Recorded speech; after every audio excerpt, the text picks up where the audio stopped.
दोस्तों, आज स्वतंत्रता दिवस के मौके पर लाल किले के प्राचीर से पीएम मोदी ने एक लंबा चौड़ा भाषण दिया। अलग अलग मुद्दों पर उन्होंने बात रखी और इस बीच उन्होंने ये भी बताया कि 2047 का जो उनका विजन है वो किस तरह का है और किन किन अलग अलग मुद्दों पर देश ने उनको सुझाव दिए हैं।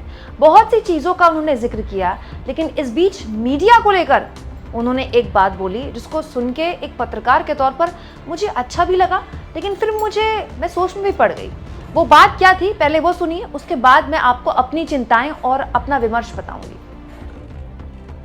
2047 विकसित भारत के लिए कुछ लोगों ने भारत को मैन्युफैक्चरिंग का ग्लोबल हब बनाने का सुझाव दिया। कुछ लोगों ने भारत की हमारी यूनिवर्सिटीज ग्लोबल बने इसके लिए सुझाव दिया। कुछ लोगों ने यह भी कहा कि क्या आजादी के इतने सालों के बाद हमारा मीडिया ग्लोबल नहीं होना चाहिए। दोस्तों, प्रधानमंत्री मोदी ने मीडिया के लिए कहा कि क्या भारत का मीडिया ग्लोबल नहीं होना चाहिए। इसको लेकर देश भर के लोगों से उनको सुझाव मिले हैं। मुझे नहीं पता कि देश भर के लोगों ने उनको इस बारे में क्या सुझाव दिए हैं, लेकिन अब जब मोदी जी ने ये इतना इम्पोर्टेंट सवाल पूछ ही लिया है तो मोदी जी के माध्यम से, मोदी जी के पूछे हुए सवाल से मैं देश की मीडिया संस्थानों से, देश के तमाम न्यूज़ चैनल्स, खास तौर पर न्यूज़ चैनल से ये सवाल पूछना चाहती हूँ कि मोदी जी का ये सपना कैसे पूरा होगा। मोदी जी चाहते हैं कि भारत का मीडिया ग्लोबल हो, लेकिन भारत का मीडिया ग्लोबल का तो पता नहीं, मतलब दुनिया भर में फैलेगा पता नहीं। फिलहाल तो एक इंसान और एक पार्टी की गोद में बैठा हुआ है और 1-2 साल से नहीं बैठा हुआ है, पिछले 10 साल से बैठा हुआ है। दोस्तों, भारत की मीडिया ने जो भारत को नुकसान पहुंचाया है पिछले 10 सालों में, उसको लेकर न केवल किताबें लिखी गई हैं, बल्कि इतिहास के पन्नों में काले अक्षरों से हमेशा के लिए लिखा जा चुका है। और आज स्वतंत्रता दिवस के मौके पर उन तमाम काले अध्यायों को न केवल हमें याद करना चाहिए, बल्कि उसकी विवेचना भी करनी चाहिए कि आगे इस तरह का कोई भी दौर आए तो मीडिया को इस तरह के माहौल से ना गुजरना पड़े। दोस्तों, इमरजेंसी भी इस देश ने देखी है।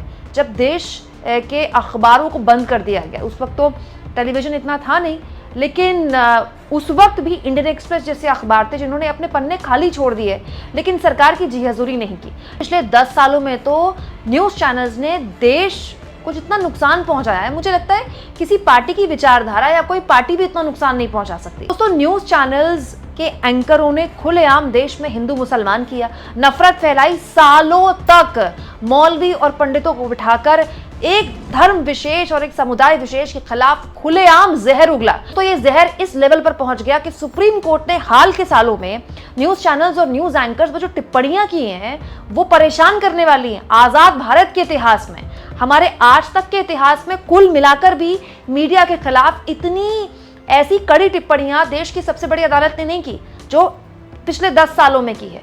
तो आज जब हम स्वतंत्रता दिवस मना रहे हैं और विमर्श कर रहे हैं मोदी जी के माध्यम से कि भारत का मीडिया ग्लोबल होना चाहिए कि नहीं होना चाहिए, ग्लोबल तो बाद में होगा, पहले निष्पक्ष तो हो जाए। दोस्तों, भारत के प्रधानमंत्री चाहते हैं कि हमारा मीडिया ग्लोबल हो। मैं भी चाहती हूँ कि हमारा मीडिया ग्लोबल हो, लेकिन ग्लोबल मीडिया होने के कुछ मापदंड होते हैं और उस मापदंड में सबसे पहला मापदंड होता है निष्पक्ष होना।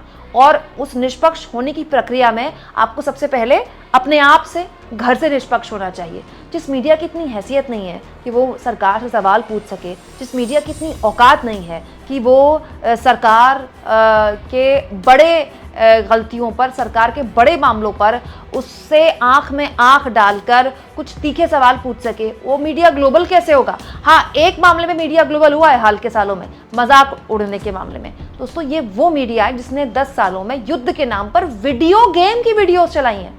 मतलब आप सोचिए कि ये मीडिया, देश का सो कॉल्ड गोदी मीडिया, खास तौर पर टेलीविजन मीडिया, मतलब किस लेवल पर अपने दर्शकों को बेवकूफ बनाता है, उनका बौद्धिक स्तर कितना कम आंकता है कि उनको वीडियो गेम की विजुअल्स दिखाता है युद्ध के नाम पर। दुनिया भर में जहां भी युद्ध होते हैं, ये एंकर मेकअप लेकर और पूरा सैनिकों वाला भेस लेकर पहुंच जाते हैं वहां कवर करने के लिए। पिछले 1.5 साल से मणिपुर में जो हो रहा है, आपने किसी भी न्यूज़ चैनल के स्टार एंकर को वहां पहुंचते देखा या इस तरह का कोई कवरेज करते हुए देखा? दोस्तों, जिस देश में महंगाई और बेरोजगारी पर सरकारें चली जाया करती थी, दिल्ली में सुषमा स्वराज मुख्यमंत्री हुआ करती थी एक दौर में, प्याज के दाम बढ़े थे, उनकी सरकार चली गई प्याज के दाम में, तब से लेके अब तक दिल्ली की राजनीति में बीजेपी कभी वापसी नहीं कर पाई। सत्ता में काबिज नहीं हो पाई। आज उस देश में महंगाई पर कोई विमर्श नहीं होता, और ऐसा कतई नहीं है दोस्तों कि महंगाई मुद्दा नहीं है। मैं आपको चैलेंज करती हूँ, अगर केवल एक हफ्ता, ज्यादा नहीं, केवल एक हफ्ता, सुबह 6 बजे से रात के 12 बजे तक महंगाई और बेरोजगारी, केवल इन 2 मुद्दों पर अगर न्यूज चैनल वाले खबर बनाए ना, तो आज महंगाई मुद्दा बन जाए। और जहां तक बात है बेरोजगारी की दोस्तों, तो नीट भर्ती परीक्षा में जो गड़बड़झाला हुआ, अगर वो ना होता तो वो एक मजबूरी थी जिसकी वजह से न्यूज चैनल वालों को उस पर खबर बनानी पड़ी। आए दिन किसी भी राज्य में आप उठा लीजिए, जिस लेवल पर पेपर लीक होते हैं या जिस लेवल की भ्रष्टाचार है, इस पूरे के पूरे मुद्दे पर कितनी खबरें बनती हैं। तो हमारे देश की जो आबादी है वो सबसे ज़्यादा युवा आबादी है, और इसका जिक्र हमारे प्रधानमंत्री ने लाल किले के प्राचीर से भी कहा कि ये एक स्वर्णिम मौका है भारत के लिए। वाकई में दोस्तों ये एक स्वर्णिम मौका है, और ये जो सदी है ये भारत की सदी हो सकती है अगर इस यूथ को बेहतरीन तरीके से इस्तेमाल किया जाए। लेकिन आप बताइए, क्या जो ग्रोथ बताई जाती है, जो कि है भी, भारत 5वां सबसे बड़ा अर्थव्यवस्था बन चुका है, हम यूके को पीछे छोड़ चुके हैं।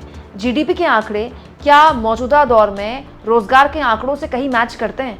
एक अजीब सी अर्थव्यवस्था भारत में बन गई है जिसमें अमीर और अमीर हो रहा है, गरीब और गरीब हो रहा है।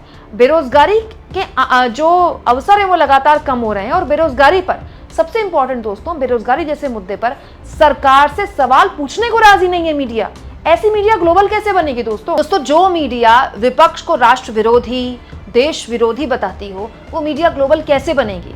मैं जानना चाहती हूँ। प्रधानमंत्री चाहते हैं कि मीडिया ग्लोबल बने, अच्छी बात है दोस्तों, लेकिन प्रधानमंत्री को इस बात का तो इल्म होगा ना कि जिस मीडिया में स्टार एंकर एक आदिवासी मुख्यमंत्री के जेल जाने पर, गिरफ्तार होने पर उसका मजाक उड़ाते हो, ये कहते हुए कि अब तो उनको अपने जंगल में घूमने वाले साल याद आते होंगे, वो वक्त याद आता होगा, वो मीडिया ग्लोबल कैसे बनेगी? जिस मीडिया में स्टार एंकर किसी चैनल के संपादक टाइप ऑफ जिहाद में शो करें और उस शो को so called IT cell share करे, वो मीडिया ग्लोबल कैसे बनेगी दोस्तों? तो आज स्वतंत्रता दिवस है, आज के मौके पर इस तरह की बातें हमें नहीं करनी चाहिए।